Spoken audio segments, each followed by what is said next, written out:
glory crowns the deeds of those who dare. Alexander the Great. Power, true power, is not loud at first. It's quiet, like a spark in the darkness, a whisper in the ear of history. And yet it has rules, rules as ancient as empires and as sharp as the edge of a sword. One of those rules is this: you cannot be everywhere at once and expect to win. You cannot fight on every front, please every ally, chase every opportunity, and hope to build anything lasting. To rise in a world of predators and kings, you must take every ounce of energy, every resource, every thread of influence, and gather it into one knot so tight that nothing can unravel it. Robert Greene captures this eternal truth in the 48 Laws of Power, Law 23. Concentrate your forces. Let's see what he said. Conserve your forces and energies by keeping them concentrated at their strongest point. You gain more by finding a rich mine and mining it deeper than by flitting from one shallow mine to another. Intensity defeats extensity every time. Look around you. Look at the lives of people you know. Most are scattered. They wake up to 10 different dreams, spend their hours running in every direction, and at night they collapse, wondering why nothing has grown. Their energy is a mist, spread so thin it cannot cut through anything. But then there are the others, the rare ones, the ones who choose one path and pour themselves into it until it consumes them. They do not plant 100 seeds. They plant one and tend to it until it becomes a towering tree whose roots break stone. These people are not just workers or dreamers. They are conquerors of circumstance. They are the Napoleons of their age, the Alexanders, the Caesars. And whether their legacy was written in blood, marble, or ink, it endures because they understood this law. Imagine light through a magnifying glass. Scatter it, and it warms. Focus it to a single point, and it burns through paper. Your attention, your time, your wealth, your army, your allies. These are your beams of light. Gather them, aim them, burn through your obstacles. History is not kind to those who scatter. It is merciless to those who hesitate, but it immortalizes those who know where to strike. When looking for sources of power to elevate you, find the one key patron, the fat cow who will give you milk for a long time to come. Robert Greene. Even in alliances, in relationships, in careers, pouring your energies into too many directions makes you weak. Choose the rich mine. Choose the decisive battle. Concentrate your forces. This is not just a tactic. It is a mindset, a discipline, a way of moving through life as if every step matters, because it does. In this chapter of our journey, we will enter the minds and campaigns of 3 titans who embodied this law. We will stand in the candlelit war rooms of Napoleon Bonaparte, watching him shift pieces on the map of Europe until the world bent to his will. We will ride with Alexander the Great, crossing rivers and deserts, watching him focus his men, his culture, his destiny into a single spear that pierced the heart of Persia. And we will walk the marble streets of Rome with Julius Caesar, feeling the weight of each decision as he crossed the Rubicon and poured all his power into one unstoppable march. Their victories are not just stories, they are lessons. Their defeats, when they scattered their strength, are warnings. So sit with these words, let them sink in, feel the hum beneath them. This is not merely history, this is a mirror held up to you, to me, to anyone daring enough to wield power in a world designed to scatter us.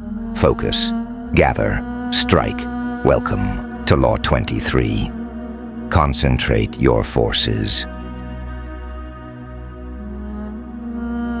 The law is not an idea to Napoleon Bonaparte. It is his life, it is his rise, and later, tragically, it is his fall. To understand how he embodied concentrate your forces, you must first step into his world. A Europe ablaze with revolution and war. Napoleon Bonaparte was born on the rugged island of Corsica in the year 1769. A child of minor nobility with sharp eyes and a mind always calculating. From early on, he felt like an outsider in the grand halls of the French military schools, mocked for his accent, underestimated for his origins. But he did not complain. He watched. He studied. He learned the power of hiding ambition behind a quiet demeanor until the time was right to strike. By the year 1789, the French Revolution had ignited, tearing apart centuries of monarchy. France became a land of shifting allegiances, sudden executions, and endless wars on every border. It was in this chaos that Napoleon sharpened his craft. In the year 1793, when royalist forces supported by the British fleet seized the port of Toulon, Napoleon stepped forward. He placed his artillery with such ruthless precision that the city fell. He was 24 years old and already learning how to outthink and outmaneuver older generals. In the year 1796, at only 26 years of age, he was given command of the ragged army of Italy. Others before him had wasted that army by scattering it across defensive positions. Napoleon did the opposite. He concentrated his forces into quick, decisive columns, striking Austria's armies with dazzling speed. At Montenotte, at Lodi, at Arcole, at Rivoli, each victory fed the next. He was not simply fighting battles, he was reshaping the psychology of Europe.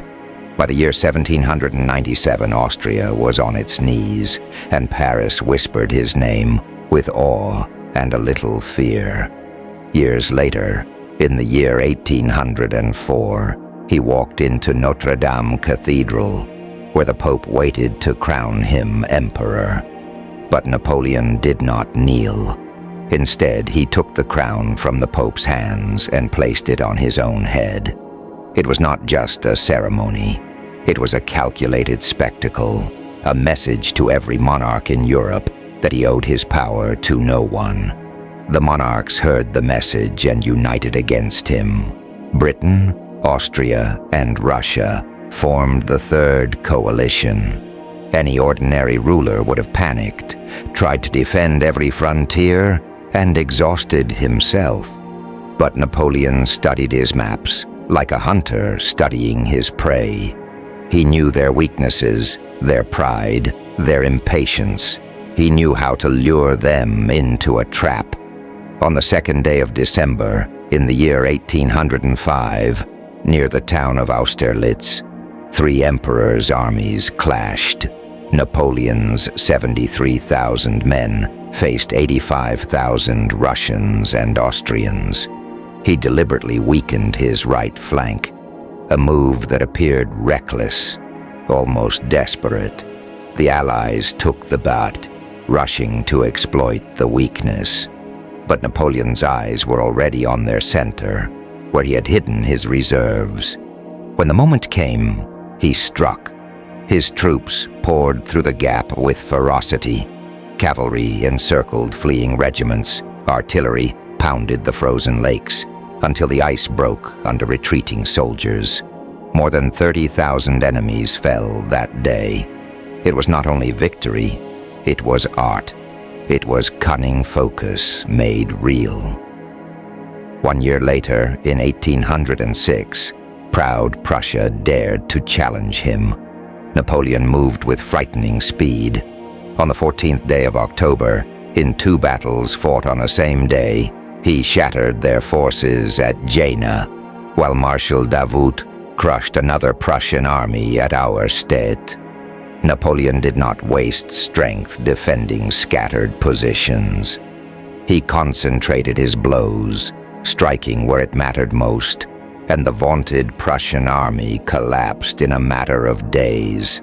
3 years after that, in 1809, Austria rose once again. At Wagram, Napoleon assembled 170,000 men. His artillery was massed into a terrible storm of fire, hammering the Austrian lines with relentless precision. His marshals watched as he paced over maps, tracing movements with his finger, calculating exactly where to strike. He was not simply a general, he was a predator, waiting for the weakest point to show itself. When it did, he hurled his forces like a blade. Austria broke, but even the master of focus can falter. In the year 1812, Napoleon marched east into Russia with over 600,000 soldiers. This time, his vision blurred. His armies stretched thin across endless plains. The Russians refused to fight a single decisive battle, retreating and burning their own cities. When Napoleon entered Moscow in September, it was empty and aflame. Winter closed in. Hunger and disease tore through his ranks.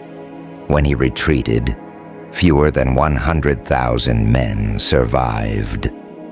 Even after this disaster, he did not abandon his ambition.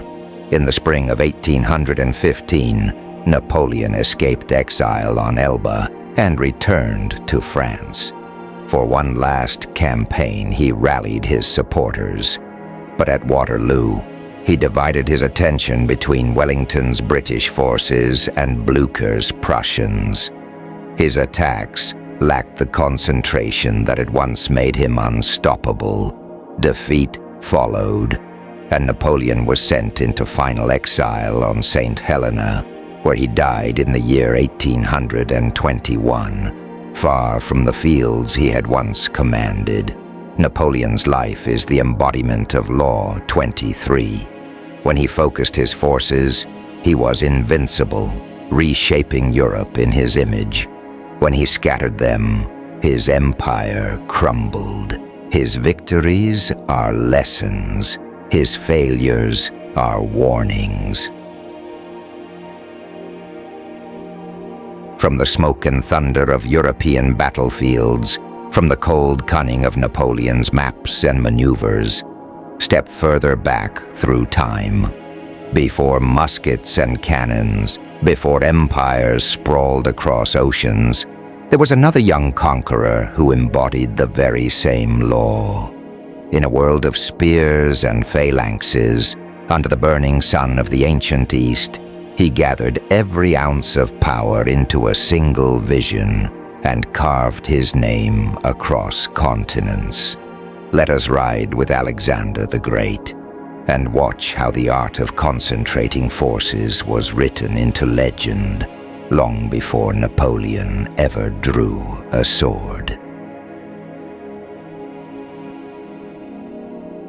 Alexander the Great was born in the year 356 before Christ in the Macedonian city of Pella, to a father who believed that power was something you seized, not something you were given.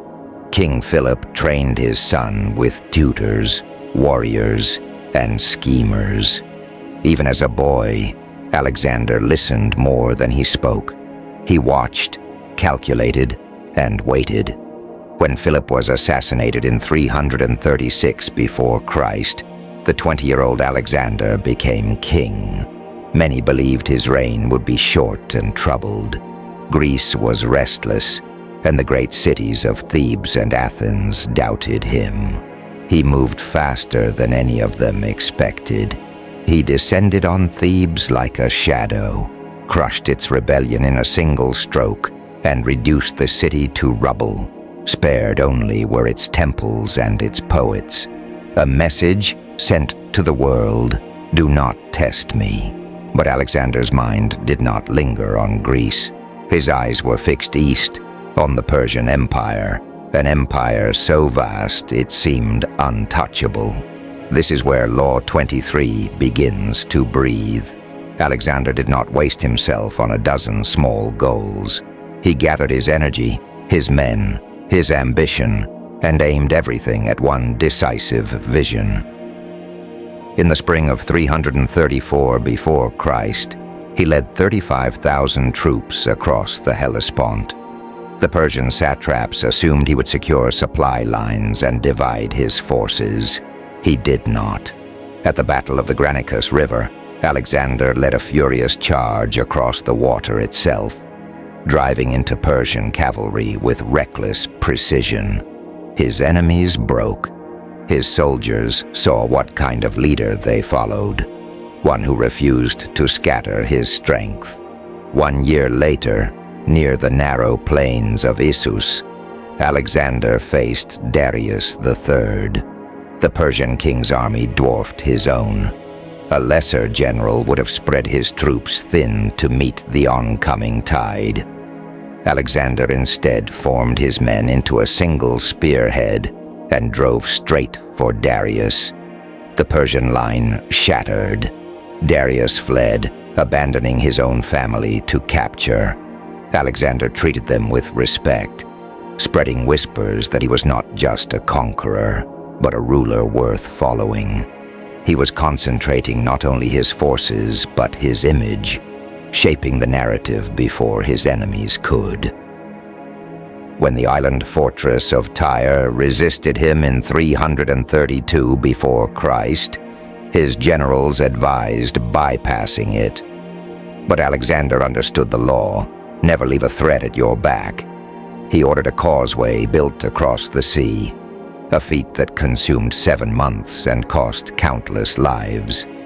Siege towers rose, catapults pounded stone, and Tyre fell in flames. The world understood that Alexander's power left nothing behind to rise against him. Then came Gaugamela in 331 before Christ. Darius returned with war elephants, chariots with blades, and a force so massive it covered the horizon. Alexander studied the ground, searching for the smallest opening. When Darius's cavalry overextended, Alexander struck with his companion cavalry like a bolt of lightning. He carved through the Persian center. Darius fled once again, and with him fled the heart of his empire. But Alexander's mastery was not only on the battlefield. He poured his energy into holding what he took. In Egypt, he founded Alexandria, a city built with precision, destined to be a center of knowledge. He wore Persian garments at court to bind cultures together. At Susa, he arranged marriages between his officers and Persian nobles, binding loyalty through bloodlines. Every act was deliberate, aimed at one goal: unity under his rule. Even when his men, exhausted after years of conquest, refused to march deeper into India, Alexander did not lash out or divide them. He turned back, consolidating his empire. That decision, too, was focus, knowing when to push and when to hold. When he died suddenly in Babylon in 323 before Christ, his empire splintered among his generals. Without his vision to hold it together, the unity dissolved almost overnight. His life stands as a reminder of the law itself. Concentrate your forces, and you can carve the world. Lose your focus, and even the strongest empire becomes dust. From the blazing campaigns of Alexander, from cities raised in his name and kingdoms bowing before him, we step forward into the marble streets of Rome. There, another figure would rise, gathering his armies and his ambitions into a single, unstoppable march. Let us follow Julius Caesar and watch Law 23 play out once more. Julius Caesar emerged in a Rome already tearing itself apart with ambition. The Republic was old and proud, but behind every speech in the Senate were whispers and hidden blades. From the start, Caesar understood that surviving in such a world meant playing a deeper game. He hid his hunger for power behind charm, behind calculated humility, while inside him burned a single thought: rise, no matter the cost. In 58 BC, the Senate gave Caesar command over Gaul. They expected him to play the cautious governor, to scatter his legions across forts and patrols, to spend his years chasing raiders and waiting for orders. But Caesar knew what Law 23 demands. Do not waste yourself on small distractions. Find one rich vein of power and dig deeper than anyone else. He gathered his legions into a single, striking force. Against the Helvetii migration, he moved fast, hitting them before they could regroup, breaking them in open battle. He did not linger. He pressed on. Each victory fed the next, and every Roman soldier under him felt the pull of his focus. A year later, the Belgae, a coalition of northern tribes, rose against Rome. Any other commander might have split his forces to defend different regions, but Caesar drew them together, lured the enemy into one massive engagement, and crushed them. He was not simply winning battles, he was proving a point. Intensity defeats extensity every time. Even when he pushed beyond the known world, landing in Britain, Caesar's cunning remained. The seas were treacherous, supplies uncertain. He did not scatter his men in a desperate bid for glory. He withdrew when conditions threatened his concentration. He would not risk his larger aim for a fleeting gain. Then came Alesia. Vercingetorix, a fierce chieftain, had done what no one thought possible. He united the tribes of Gaul. Caesar pursued him to the fortified heights of Alesia, only to find himself caught between the enemy within and a far greater army approaching from without. Most generals would have retreated. Caesar, with cold precision, ordered double fortifications, inner walls to hold the besieged, outer walls to repel the reinforcements. For weeks, his men labored under constant attack, torches flickering through the night as they dug trenches and raised towers. When the trap closed, Caesar rode along the lines, silent and watchful, shifting reserves like a chess master moving his pieces. At the critical moment, he unleashed his last cavalry reserve. The Gauls broke. Vercingetorix surrendered. A single blow had ended an entire war. Caesar's mastery of focus extended beyond the battlefield. He understood that perception is its own kind of force.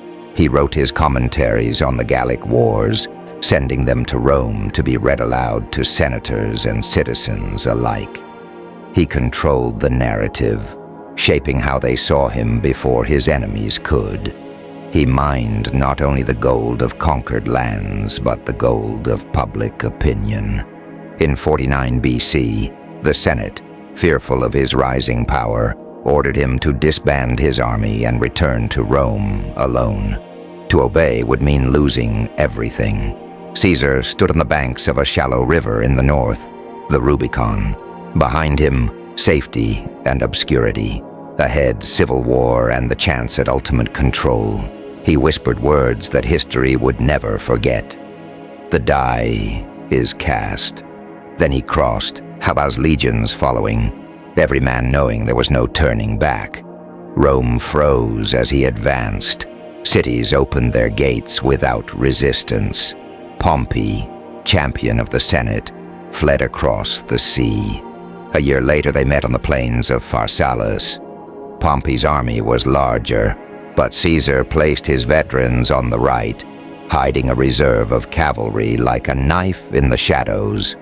When the clash began, Caesar held until the enemy overextended. Then he struck.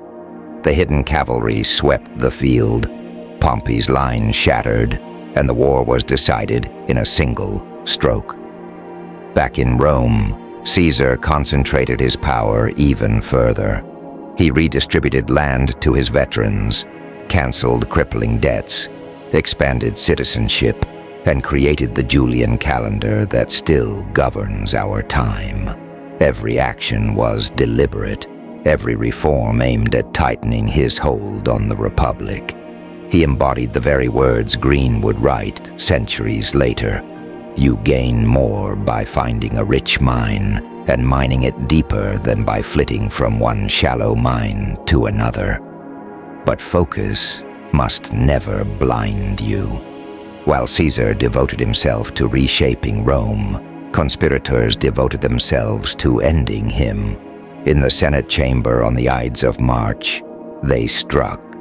Daggers flashed from every angle. He pulled his toga over his head as 23 wounds silenced the man who had once silenced nations.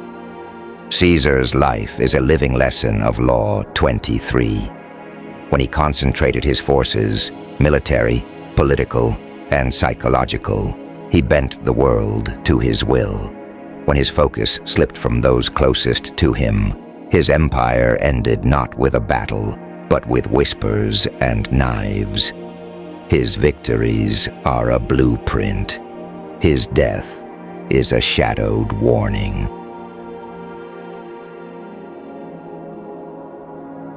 From the marble Senate to the burning fields of Gaul, from the icy crossings of Napoleon to the sun-scorched cities of Alexander, the pattern is clear.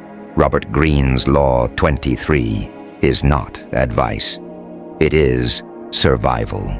Those who scatter fall. Those who focus rise. And now, as their echoes fade, the law itself speaks one final time.